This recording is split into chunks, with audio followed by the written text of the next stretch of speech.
planned and Allah is the mightiest of all planners. اور پھر کیا ہوا, سوچیں ذرا کیا ہو رہا ہے. وہ بندے نے صفوں کے بیچ میں سے آیا اور نماز کے دوران عمر خطاب کے آگے سے پیٹ کے اوپر سے واری پھیر دی, اور عمر خطاب نے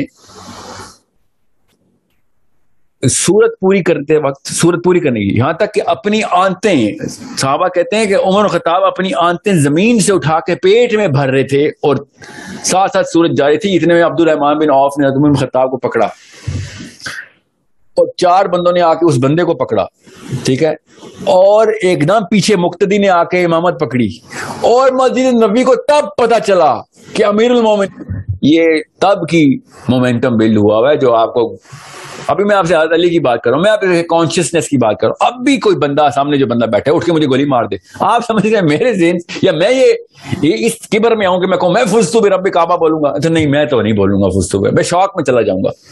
میری کیمسٹری یہ بتاتی ہے میں شوق میں چلا جاؤں گا. کیمسٹری کیا ہوتی ہے؟ میرے اندر کا نظام, مجھے پتا ہے نا, میں شوق میں میں چپ ہو جاؤں گا. اگر میں کچھ اور اول فول نہ بھی بولا تو چپ ہو جاؤں گا. Best case scenario. فزتو برب کعبہ انتہائی انسٹنکٹیو جملہ ہے, انسٹنکٹس بولتی ہیں, کانشیسنیس نہیں بولتی. انسٹنکٹس تب بولتی ہیں جب آپ سال بہ سال ایک کام کی پریکٹس کرتے ہوں, ورنہ آپ کے منہ سے ہی پریپیئر کر رہے تھے. اس کا یہ مطلب نہیں ہے کہ ہم ان کی ایگزامپل لینا چھوڑ دیں گے کہ ہر چیز ہی خدائی ہوگی, نہیں جی.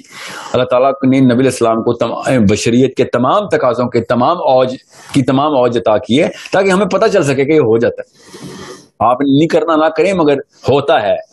مگر چلیں ٹھیک ہے, آپ ہمیں اتنی جلدی نہیں یہ والی گولی سوال ہو سکتی. تو علی بن ابی طالب تو نبی نہیں ہے نا, عمر خطاب تو نبی نہیں ہے. یہ کیسے اس اوج پہ پہنچ رہے ہیں؟ ایگزیکٹ سیم سینیریو عمر خطاب کے ساتھ ہو رہا ہے. نماز پڑھا رہے ہیں, پیچھے سے ایک بندے نے وہ ایک ڈیگر تیار کیا ہوا تھا جو دونوں اینڈ سے, مطلب 8-10 دن سے اس نے وہ ایک زہر کا, وہ مٹکے میں زہر ڈال کے نا, وہ اس کو بار بار وہ زہر نکالتا تھا, کیونکہ زہر تو لیکوڈ تھا نا, پھر اس کو بھٹی میں پکاتا تھا, پھر وہ زہر میں رکھتا تھا, پھر وہ بھٹی میں پکاتا تھا, اس طریقے سے کہ کہیں پہ 1% میں چانس نہ بچ جائے کہ عمر خطاب بچ جائے. ٹھیک ہے, اور عمر خطاب کو آ کے دھمکی دے رہا ہے مسجد نبوی میں کھڑا ہو کے وہ بندہ, ٹھیک ہے, اور کہتا ہے کہ میں نے ایک ایسی آری تیار کی ہے کہ جس کا پھل عمر بن خطاب نے کاٹنا ہے. ٹھیک ہے, خود ڈیتھ تھریٹ دے رہا ہے. اور عبد الرحمن بن عوف نے کہا کہ ابھی بتائیں, ابھی اس کو قتل کریں. عمر کے سامنے کھڑا ہوا ہے, اور عمر نے کہا کہ اب اس نے کرائم کمٹ ہی نہیں کیا, he didn't commit a murder, how can you kill him, کیسے مارو گے اس کو جب اس نے قتل کیا ہی نہیں ہے. ابھی وہ پہلے بھائی نے جو کوشچن نہیں کیا تھا سیکورٹی تھریٹ, اس سے بڑی کوئی سیکورٹی تھریٹ تھی؟ ایک بندہ کھلے عام کہہ رہا ہے میں تو نہیں چھوڑنے والا تجھے. کیا پروٹوکول آ گئی تھی عمر خطاب کی؟ نہیں. He had this consciousness کہ بھائی جس سیکنڈ میں نے مرنا ہے اسی سیکنڈ میں مرنا ہے, اس سے پہلے نہ تو کچھ کر سکتا ہے نہ میں کچھ کر سکتا ہوں. ٹھیک ہے, so I'm not going to change alter my behavior because you're planning something. You're going to think and plan, and my Allah is already planned, and Allah is the mightiest of all planners. اور پھر کیا ہوا, سوچیں ذرا کیا ہو رہا ہے. وہ بندے نے صفوں کے بیچ میں سے آیا اور نماز کے دوران عمر خطاب کے آگے سے پیٹ کے اوپر سے واری پھیر دی, اور عمر خطاب نے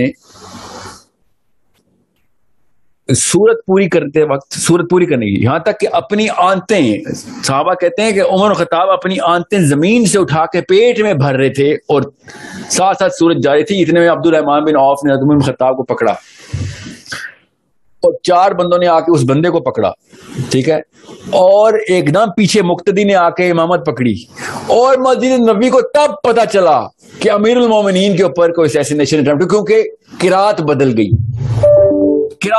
عمر خطاب نے قرات کو چھوڑ دی, تب پتا چلا کہ کچھ واقعہ ہوا. یہ MI6 اور MI7 لے کے بیٹھے ہوئے ہیں حکمران, ان کو کیسے سمجھاؤں کہ اللہ کا ماننے والا اپنی جب زندگی میں زندہ ہوتا ہے نا تو وہ دنیا کا سب سے بڑا ٹیرر ہوتا ہے ایول کے خلاف, کیونکہ اس کے اندر کوئی ڈر نہیں ہوتا, وہ آگے ڈر پھیلاتا ہے, آگے پھر ہر شر کے آگے وہ سب سے بڑا ٹیرر ہوتا ہے. سوچیں how is it that this sort of courage, how is it possible? I'll just tell you, it's a simple process. موت کا ڈر ختم کریں, اللہ کا ڈر خود ہی دل میں آ جائے گا کہ اللہ تیرے سے ملنے کے لیے وہ دروازہ کھلوانا ہے. نہیں تو اور بڑے دروازے ہیں, پہنچنا اللہ تک ہی ہے, مگر پھر وہ ان دروازوں میں ضلالت فرشتوں نے کہنا کہ جا تو نے کیا کر کے مرا یار, تجھے دکھائیں گے تیرا رب کیا, فکر نہ کر.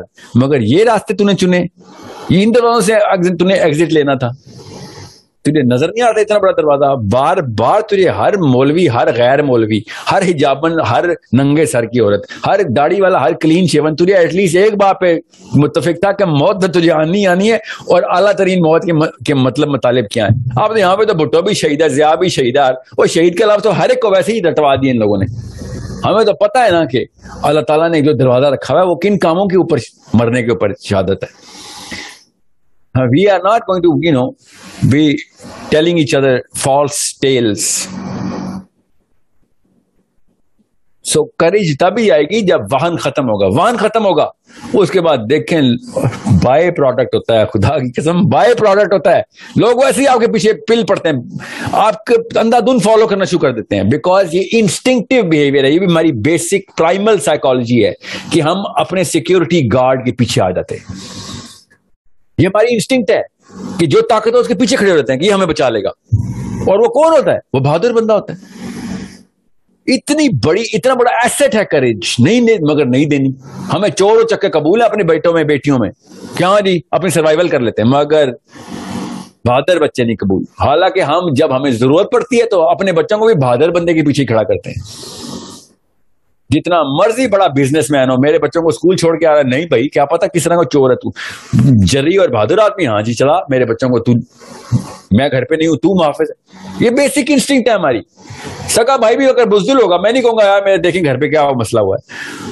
دور کا بھی دوست ہوگا مگر بہادر ہوگا, کہوں گا یار دیکھیے میں تو نہیں ہوں اس ملک میں, جا کے دیکھ میرے بچوں کو کوئی خیریت ہے, کوئی مسئلہ ہو گیا. We are naturally attracted towards reliance on the courageous man, and then comes the righteousness. Righteousness تو آتی تھا بھائی جب ایک بندہ باہمت ہوتا ہے, ورنہ بزدل بندہ کیسے righteous ہو ہی نہیں سکتا نا. They are not correlative. So I am just going to tell you one attribute right now because مجھے پتا ہے نا اس کا کاز کیا ہے. وہن کے اندر سینٹر میں بیٹھے ہیں, وہن کے اندر. ہم پاکستان میں نہیں بیٹھے ہیں, ہم وہن میں بیٹھے ہوئے ہیں. ہم انڈیا میں نہیں بیٹھے, وہن میں بیٹھے ہیں. ہم امریکہ نیو یارک میں نہیں بیٹھے, ہم وہن میں بیٹھے ہیں. At least declare it, this planet is tainted with this color of this 3-letter word. Wow, Hanun, وہن. جب ہم اس کے اندر سے ایک, اور اب آئرونکلی بات ہے کہ جب سارے ہی واہن میں ہوتے ہیں نا تو ایک بندہ بھی باہر آتا ہے, سب کا لیڈر بن جاتا ہے. مگر ہم وہ ایک بندے کو بھی باہر نہیں آنے دے رہے, کیونکہ میرا بچہ ہی کیوں جائے, میرا بچہ کیوں 40 سال کا مر جائے یا 30 سال کا مر جائے. اوکے ٹھیک ہے, جس کا بھی پہلے تیار ہوگا مرے گا کوئی بھی نہیں, وہی اس کے بچے کے پیچھے آپ کے سارے بچے جا رہے ہوں گے, because he is going to become the most attractive person. So it's a zero-sum game basically. I'm telling you this right now. Whoever does it first is going to get the dunya and akhirah. یہ ہوتا ہے ربنا آتنا فی الدنیا حسنہ وفی الآخرہ حسنہ. فی الدنیا حسنہ کا مطلب کیا لیا انہوں نے؟ مال, بڑی گاڑی, خوبصورت بیویاں. کیا اصل میں کیا ایٹریبیوٹس نظر آ رہے ہیں؟ علی بن ابی طالب کو کیا نظر آ رہا ہے؟ ہمیں بھی پتا ہے کہ علی بن ابی طالب سے زیادہ اٹریکٹیو کوئی نہیں دنیا میں, ہم سب کو پتا ہے. جو سنی ہو, شیعہ ہو, غیر مسلم ہو, مسلم ہو, سب کو پتا ہے یار پیک آف دا پیک بھائی. ابو بکر صدیق پیک آف دا پیک, عمر خطاب پیک آف دا پیک. اور کرسچن ہو, دیری ہو, مجبوراً ماننا پڑ گیا. اگر شوقیہ نے بھی مانتے تھے کہ عمر خطاب سے زیادہ بڑا لیڈر نہیں گزر سکا, نہیں کوئی ڈسپیوٹ ہی نہیں. تو اور کیا کہوں میں وفی دنیا حسنہ کو, ہم نے کیا مطلب لیا وفی دنیا حسنہ کا؟ اور بحث پہ بحث ہو رہی, بھی ٹی وی پہ اسٹیشن پہ آئے ہوئے تھے اور میرے پہ چڑھائی کر رہے ہیں کہ آپ کہہ رہے ہیں پیسوں کے خلاف چلے جائیں, پیسوں کے خلاف چلے جائیں. پھر دنیا حسنہ اللہ نے نہیں کہا, اور اللہ نے کہیں لکھا ہوا ہے پیسوں کے لیے پھر دنیا حسنہ. تجھے زیادہ پتا ہے, ابو بکر صدیق سے زیادہ پتا ہے پھر دنیا حسنہ کا, یا علی بن ابی طالب سے. تمہیں اپنی انسٹنکٹ سے نہیں پتا. ڈو یو ناٹ نو کہ تم پیسے والے کی طرف اٹریکٹ نہیں ہوتے, تم ہمت والے کی طرف اٹریکٹ ہوتے ہو, تم سچ بولنے والے کی طرف اٹریکٹ ہوتے ہو, تم محافظ کی طرف اٹریکٹ ہوتے ہو, تم صادق اور امین کی طرف اٹریکٹ ہوتے ہو. تمہیں خود نہیں نظر آ رہا پھر دنیا حسنہ کا مطلب کیا ہے. اپنی باری آتی ہے تو پیسے چاہیے ہوتے ہیں. سوچیں تو صحیح, جب مصیبت آتی ہے تو تمہیں پیسے والا نہیں چاہیے ہوتا, تمہیں ہمت والا چاہیے ہوتا ہے. تو پھر دنیا حسنہ تو ادھر پہنچ گئی نا ساری, جس کے تم تابع ہو جا رہے, اس کے پیروں میں گری جا رہے ہو, جس کا ایک دفعہ بھی نہیں دیکھتے ہو اس کے پیسے کتنے ہیں، یہ دیکھتے ہو سچ کتنا بولتا ہے، یہ دیکھتے ہو امین کتنا ہے، یہ دیکھتے ہو باہمت کتنا ہے، یہ دیکھتے ہو کہ موقع پہ کب کھڑا ہو جاتا ہے، لیڈرشپ کتنی ہے. کس کے پاس ہے پھر دنیا حسنا؟ تیرے وہ کروڑوں اربوں ڈالروں کے پاس جو ہر وقت تو بیٹھا رہتا ہے کہ ختم نہ ہو جائیں، اور ہر بزدلی، ہر گناہ، ہر چیز قربان کری جا رہا ہے ان کے پیچھے، اپنا ہر رشتہ بھی قربان، اور سب سے بڑی بات اپنا رب اور اپنا رشتہ، رب اور اپنے بیچ کا رشتہ قربان کری جا رہا ہے. آخرت کے 50,000 سال کا ایک دن پورا کا پورا قربان کری جا رہا ہے. نہیں، وہ پھر دنیا حسنا یہ ہے کہ میرا اس وقت لوگ مجھے دیکھیں تو کہیں آپ ایسے بہت زیادہ، ہاں ٹھیک ہے آدھے سیکنڈ کا تجھے پلیجر مل جائے گا، ٹھیک ہے، اس کے بعد تجھے وہی والا بندہ چاہیے ہوگا جس نے واقعی وہ والے اوصاف کیے ہوئے کہ جو علی بن ابی طالب کے، ابو بکر صدیق کے، تجھے عمر بن خطاب ہر روز چاہیے ہوگا، لیڈر کے طور پہ بھی، محلے میں بھی، اپنے خاندان میں بھی، اپنے گھر میں بھی، ہر جگہ عمر بن خطاب کو ڈھونڈ رہے ہوتے ہو. جب اپنی نوبت آتی ہے تمہیں عمر بن خطاب چاہیے ہوتا ہے، عجیب بات ہے. اور جب نوبت ختم ہوتی ہے تو کہتے ہو نہیں ہمیں پیسے چاہیے. اور ٹھیک ہے، do whatever you want to, but don't start labeling it. پھر دنیا حسنا یہ نہیں ہے. پھر دنیا حسنا وہی ہے جس کی طرف آپ نیچرل انسٹنکٹیو اٹریکشن شو کریں گے. That's all it is.